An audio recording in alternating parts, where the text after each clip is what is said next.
Your dashboard is your shop's command center. Let's explore it. It greets you and shows today's date at the top.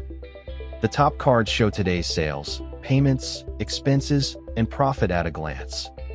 Below that, you'll see your pending work, repairs, and custom orders waiting. Quick action buttons let you start a sale, add a customer, or record an expense in one click. The low stock panel shows which items are running out. Latest sales list your most recent transactions. Today's gold rates are always visible right on the dashboard.